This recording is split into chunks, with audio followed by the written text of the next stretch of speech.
Je continue. Alors, page 10. Tiens, c'est bizarre. On dirait qu'il manque quelque chose sur le haut de la page 10, là. Oui, il y a quelque chose qui a été prévu ici. Soit une image, soit un titre. Mais en tout cas, là, ce blanc-là, il n'est pas acceptable par rapport à l'autre, je trouve. Parce que on a l'impression qu'il manque quelque chose. Donc, c'est une page en cours d'élaboration. Ok. Au passage, on a ici un titre spécial. Oui, parce que, regardez un peu cette page 10. Si vous prenez la flèche noire, prenez la flèche noire sur la page 10, regardez comment les deux blocs ici ont été faits. Ils ont été faits séparément, les deux colonnes. C'est dans deux blocs texte. On va régler le problème, tiens, de ce bloc texte qui commence bizarrement. On va passer en affichage normal et on va prendre sa poignée du milieu ici et le remonter là au-dessus. Voilà. D'accord ? Avec la poignée du milieu. Quand vous avez activé le bloc, vous la voyez. Bon, là on a du coup du blanc à cet endroit-ci, mais c'est moins grave. Alors remarquez que c'est deux blocs séparés, mais c'est chaîné. Est-ce que vous voyez la petite ligne, là, l'élastique ? Si on bouge le bloc, on voit que l'élastique suit. Ben oui, c'est le chaînage. Ça, si jamais vous ne le voyez pas à un certain moment, quand vous êtes en train de travailler sur des blocs chaînés, il faut aller dans le menu Affichage, Extra, et demander Afficher le chaînage du texte. Affichage extra, afficher le chaînage du texte, c'est ce qui permet de voir ces lignes quand on est en train de travailler sur des blocs qui sont chaînés. Bon, ça c'est une manière de faire deux colonnes de texte. Les lignes sont trop longues, hein, ceci dit.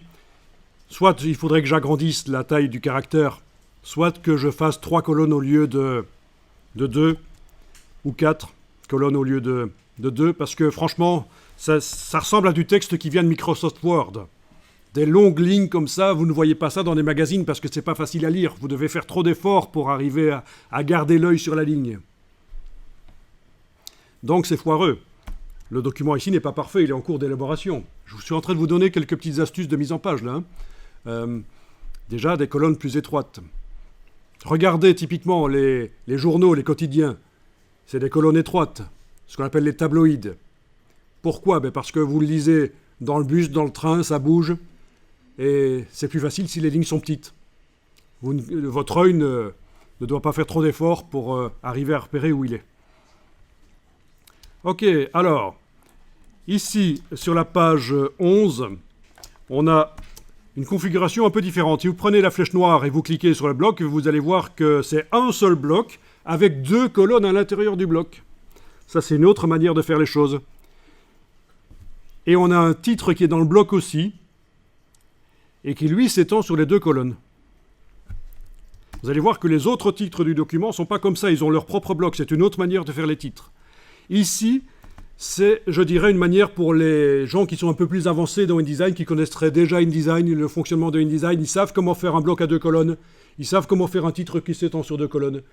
Les autres, qui débutent dans InDesign, l'autre manière de faire qu'on trouve dans tout le reste du document est super intéressante parce que sans devoir trop apprendre de technique InDesign, vous allez pouvoir placer les éléments comme vous voulez.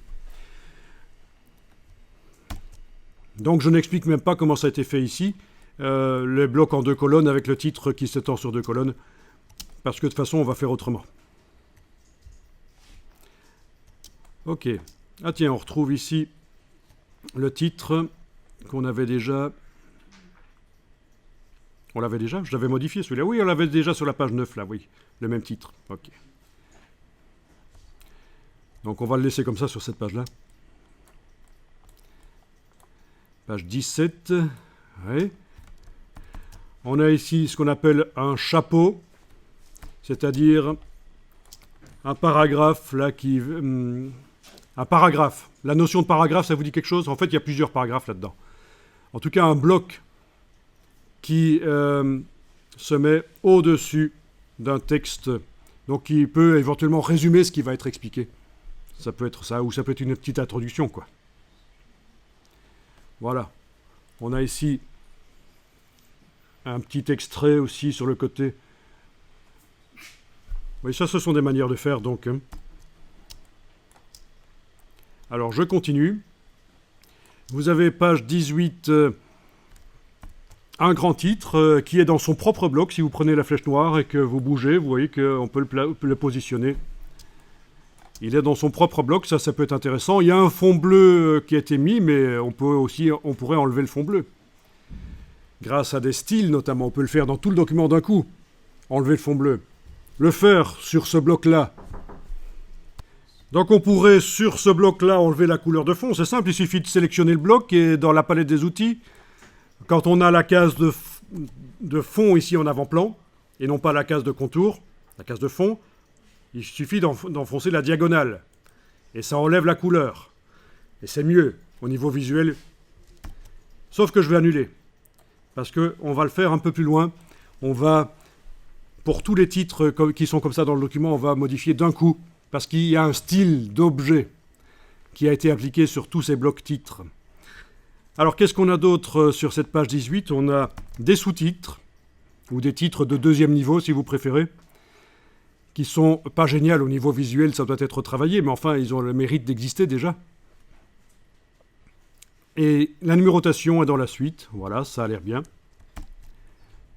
Même chose sur la page d'à côté, la page 19, voilà. Alors je continue. Page 20, vous retrouvez ce bloc titre avec ce fond bleu dont on va se débarrasser bientôt, et des numérotations, des sous-titres qui suivent. Tout ça est automatique, bien sûr, la numérotation. Page suivante, 22. Vous avez toujours ce grand titre avec des... Oui, c'est vraiment foireux au niveau de l'aspect. Hein. Ça va être retravaillé, ça. Mais ça a le mérite d'exister, dans un premier temps.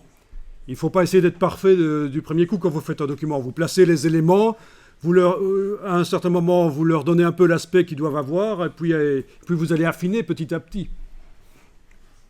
Alors là, on a un problème au niveau de la numérotation, parce que ça continue la numérotation comme si le titre 5 n'existait pas. C'est 4.5. Hein. Grand titre 4, 5e sous-titre. Grand titre 4, 6e sous-titre. Vous voyez, donc il y a un petit problème là. On va régler ça. C'est typique. Ok.